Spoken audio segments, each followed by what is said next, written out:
SMS debate new.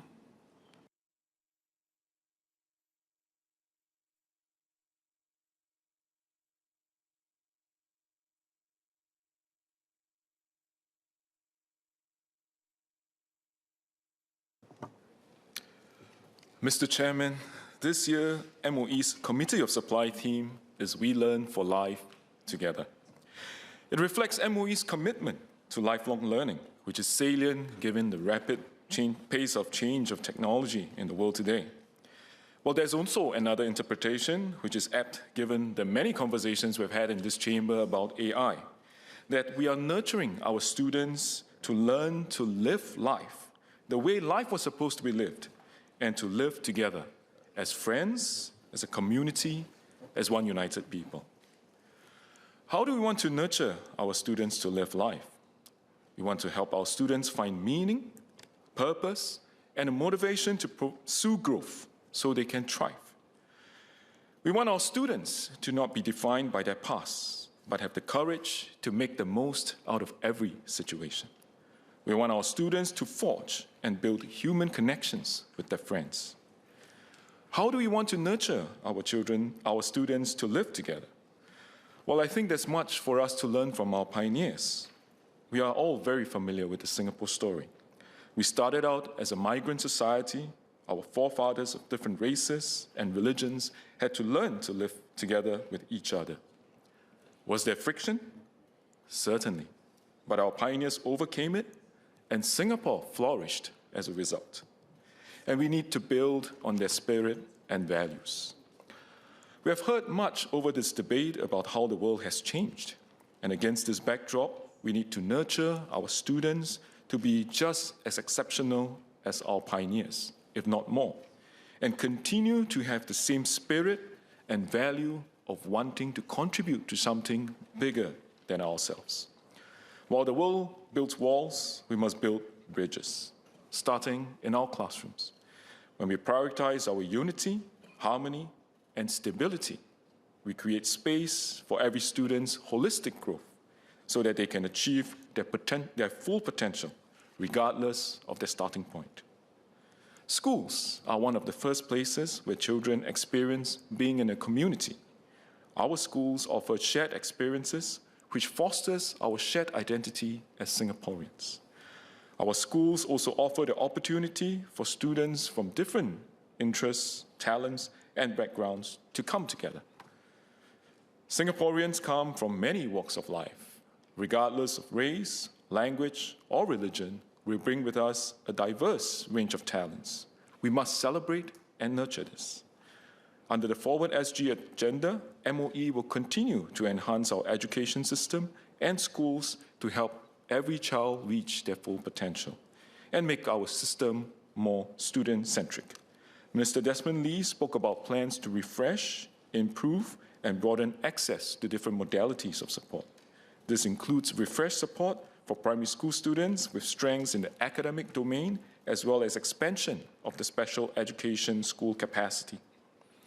Beyond that, students who need more academic support also receive targeted intervention in schools.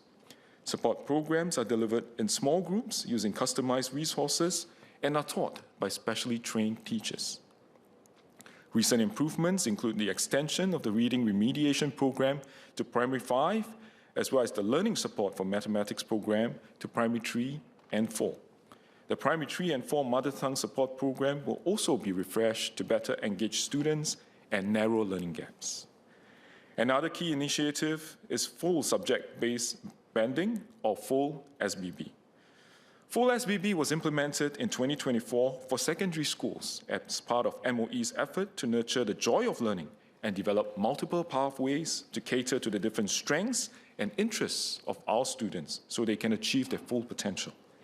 Under full SBB, we have done away with separate express, normal academic, and normal technical courses, and our students get to learn, grow, and work together.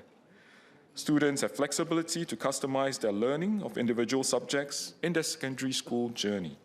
They do so based on their individual strengths, interests, and learning needs, instead of keeping to a single subject level for all subjects. At the lower secondary levels, students are placed in mixed form classes to interact with classmates of different profiles and strengths. They spend about a third of their curriculum time in their mixed form classes and learn together for subjects such as art, physical education, design, and technology. The full SBB pilot has shown encouraging outcomes. Students are forming friendships and they display more positive attitudes towards peers from different backgrounds. They also have a stronger sense of belonging to their schools. Teachers also observe students taking greater ownership of their own learning.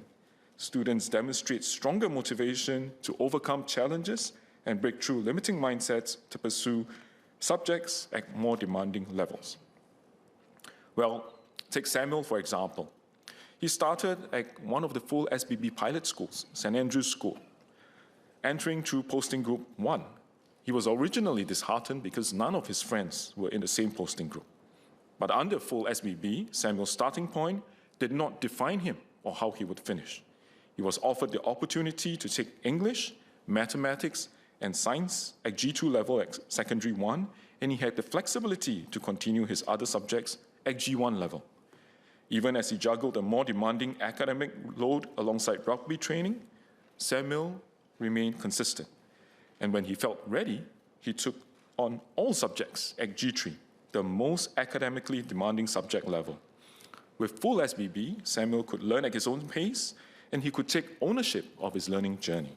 He was not defined by labels, but he carved out his own path on his own terms. With the right support system, every student can achieve their full potential. Samuel did well for his GCE O-level in 2025, and he's now pursuing his studies at Temasek Polytechnic. The first full SBB cohort will be sitting for the Singapore-Cambridge Secondary Education Certificate, or SEC, examination in 2027. As students take more diverse subject combinations, MOE has also reviewed the admissions criteria for post-secondary pathways, as announced at MOE COS in previous years. We will update our posting system from 2028 and implement a new post-secondary admissions exercise, or PSE. Well, today, GCE and O-level graduates have to navigate multiple admissions processes. There are different application portals and timelines for various education pathways, such as the Joint Admissions Exercise, JAE, Polytechnic Foundation Program, PFP, Admissions Exercise, and the Institute of Technical Education Joint Intake Exercise, ITE-JIE. Well, as a result, students need to keep track of different application processes and timelines, which may create more uncertainty regarding their posting choices.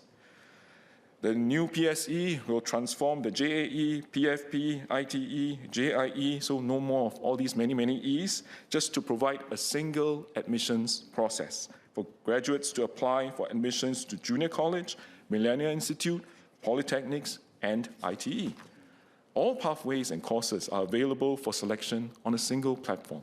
Students can see all the courses that they are eligible for, and they can select and rank their choices based on their preference.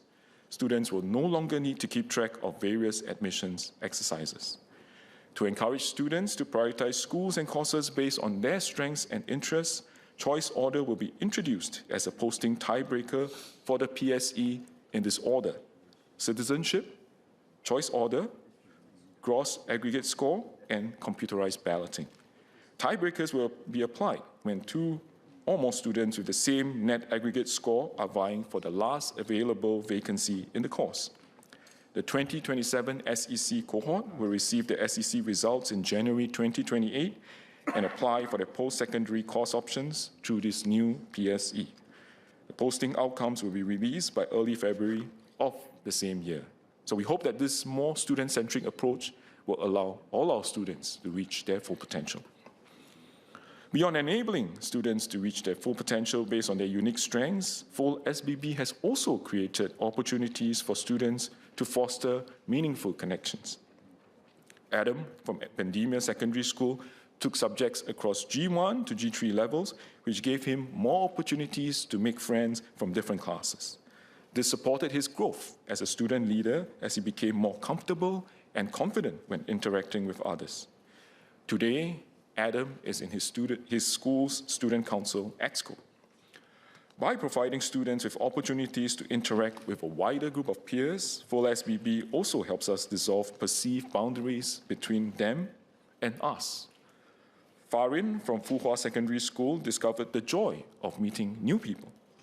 Through these expanded connections, he has now formed a larger and more diverse network that he can draw support from. Many of us in this house have spoken about the importance of nurturing a we-first society, and we can start from our schools. This is where our students learn to embrace diversity and contribute in different ways. This is where our students learn to grow, understand, and empathize with one another. It is where our children are instilled with our shared values.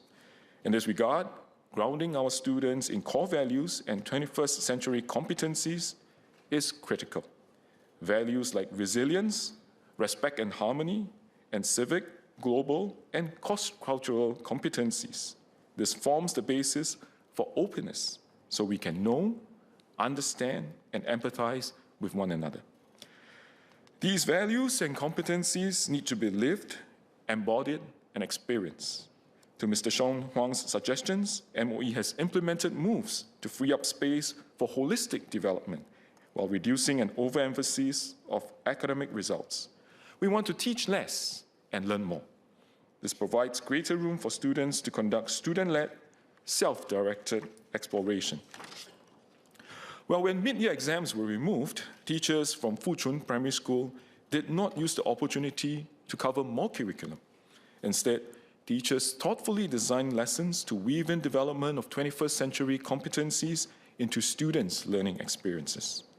Under the school's signature home skills program, primary 3 students worked together to make a healthy fruit salad by applying financial literacy concepts to plan within a budget, health education principles to understand the nutritional value of fruits, and adaptive thinking to design a salad that meets the needs of their grandparents or family members. Such authentic learning experiences transform subject knowledge into purposeful application. Students use the time freed up from preparing for mid-year exams to deal with real-world problems in groups. This provided the opportunity to strengthen 21st century competencies of our primary 3 children, including adaptive thinking and practicing responsible decision-making both at school and at home. Beyond that, secondary schools and pre-university institutions have implemented student-initiated learning, or SIL, as a component of home-based learning days. Under SIL, time is set aside for students to pursue their interests and learn outside the curriculum. The intention is to encourage students to be more curious and self-directed in their learning. As part of the students' holistic development, schools develop students as active contributors and concerned citizens. Schools encourage students to speak up and provide them with age-appropriate ways to participate in decision-making. For example, some schools create official channels for students to suggest ways to better support their underprivileged peers. Others also organize forums and town halls where older students can discuss issues and ideas directly with the school management. Over 8 in 10 youths find contributing to society and helping the less fortunate to be important life goals. To support this, students are encouraged to start their own values in action projects. Instead of just participating in school-planned community service, they design and they carry out their own projects to benefit the community. Besides developing the planning and project management skills, such projects also help build active citizenship, empathy, and leadership skills in our students. Mr. Azhar Othman suggested for primary and secondary schools to offer a non-examinable subject on entrepreneurship to cultivate students who are innovative and creative. Well, we agree that this is an important part of holistic education, and it is important to develop an enterprising spirit and innovating mindset. Whether our students choose to become entrepreneurs or not, these qualities will help them navigate their careers and life. And this is why MOE prioritizes the development of the 21st century competencies like critical, adaptive, and inventive thinking skills. They are built through different subjects and school programs such as Values in Action projects. The applied learning programs also help develop these competencies, particularly those that are focused on innovation, business, and entrepreneurship. Students who want to develop specific business skill sets may also pursue subjects such as elements of business skills and principles of accounts at upper secondary levels. Beyond initiatives to build up students' 21st century competencies, co-curricular activities or CCAs offer a regular platform for students to discover their interests and develop their talents and build strong character. In support of this, the Strategic Partnership CCA or SPCCA program offers centralized, non-school-based CCAs to enable secondary school students to pursue activities beyond what their individual schools can provide. Students from different schools can come together, build friendships, and support each other through the ups and downs of sporting experiences. Well, let me share about Shankari from Zhenghua Secondary School. Through SPCCA athletics, she found herself training alongside Xavier from Fairfield Methodist and twins Jairus and Jaden from Woodland Secondary School. What started as polite interactions during training blossomed into a supportive friendship. They began meeting for lunch, did self-study together, and supported each other in their sporting and academic pursuits. Their coaches shared that their friendship has brought positive energy to every training session. When we bring students together across school boundaries, we are not just developing athletic talent. We are bringing Singaporeans together to bond over shared experiences and interests, and to learn, grow, and work together. In doing so, we are nurturing relationships that will strengthen our society. We will continue to do more in this space by offering and expanding SPCCA opportunities. Last year, we added canoeing to the list, and this year we are introducing hockey. MOE and MCCY are committed to providing more avenues for our students to pursue their sporting passion. This is in line with MOE's effort to ensure that students can benefit from regular physical activity and are supported from a well-being perspective. Mr. Gerald Giam suggested to increase minimum physical education curriculum time in primary schools to 5 hours weekly, and Mr. Dennis Tan proposed later school start times to prioritize students' sleep health. Mr. Kenneth Tiong also suggested for school classrooms to have indoor temperature standards and mixed-mode air conditioning to facilitate learning. Well, I'll first share on MOE's current efforts in these areas before addressing member suggestions. Well, today, MOE schools adopt a holistic approach to encourage active and healthy lifestyles, as well as good sleep health. Primary 3 to 6 students have 2.5 hours of PE classes per week. This is comparable to most other systems internationally.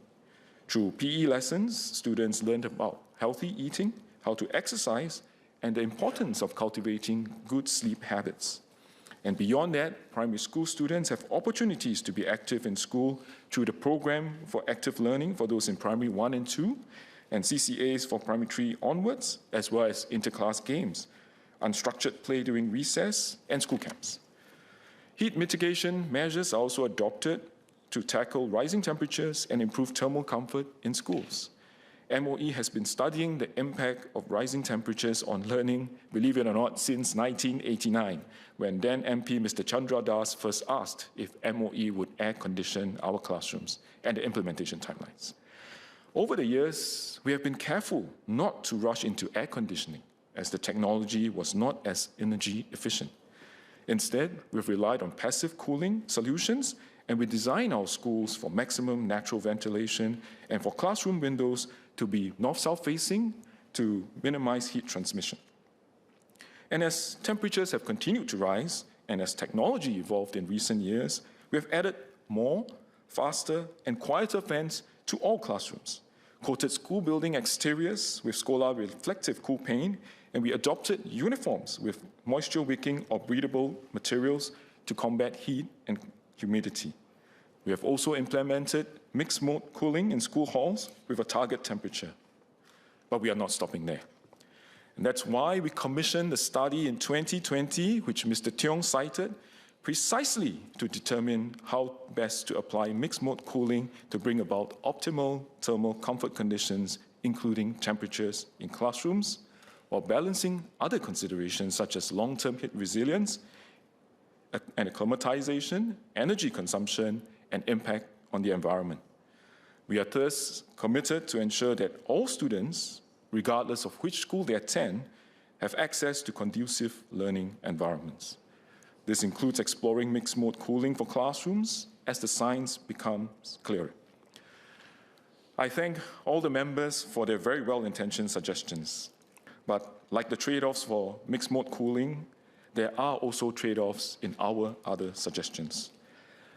Members, many of us in this House have spoken about students and teachers' workloads and stress, and we want our students to sleep more. But we also want to double the number of PE hours, introduce entrepreneurship and interfaith classes, and have white space Fridays. At MOE, we are very protective of our students and teachers and are always looking to lower their workload and stress levels. So let us instead take a leaf from Fuchun Primary's book and give our students the space to experience the joy of learning and growing and working together and not be in a rush to fill their curriculum with more and more things. MOE will continue to study different ways of providing a conducive learning environment to our students while actively managing all these trade-offs. While a common appreciation and love for arts and culture can also provide a common platform for Singaporeans to bond. Since 2018, as part of the formal art curriculum, Primary 4 students have the opportunity to visit art museums through our museum-based learning experience. Students are exposed to Singapore's artistic heritage, which helps them understand our shared cultural story. When Amanda from UT Primary visited the National Gallery, she was introduced to Liu Kang's Life by the River. She observed that people in the painting lived in wooden huts, but today we live in HDB flats. In seeing how far we have come as a society, Amanda was not just looking at art, but she was connecting the dots across generations. MOE's performing art-based learning experience, developed in partnership with the National Arts Council, builds upon students' holistic education. Live music performances by local performing arts groups are curated for lower secondary schools as part of their music education. Students across different schools attend performances by local artists and appreciate local works at professional arts venues such as Esplanade and the Victoria Concert Hall. Secondary student Gufaira from Yishun Town Secondary School particularly enjoyed Rasa Sayang reimagined by the Singapore Chinese Orchestra. When students from different backgrounds share these cultural experiences together, they discover what unites us as Singaporeans. MOE schools serve as important shared spaces that provide a safe environment for students to learn respect and harmony. Students can build positive relationships with one another, regardless of race or religion. Ms. Diana Pang suggested deepening interfaith education in schools. MOE agrees that it's important to support mutual understanding among students. This is why our schools offered balanced and age-appropriate exposure to all major religions in Singapore through character and citizenship education and social study lessons. For example, primary school students are introduced to the concept of dietary requirements, whether for health or religious reasons. By engaging in classroom activities such as planning a birthday party that is socially inclusive. Students also participate in learning journeys to heritage sites and celebrations of cultural festivals to develop respect and sensitivity to racial and religious issues. In doing so, MOE seeks to cultivate a deeper appreciation and understanding of Singapore's multicultural and multi-religious society amongst our students. Mr. Chairman, I would like to thank all the members once again for their very thoughtful suggestions.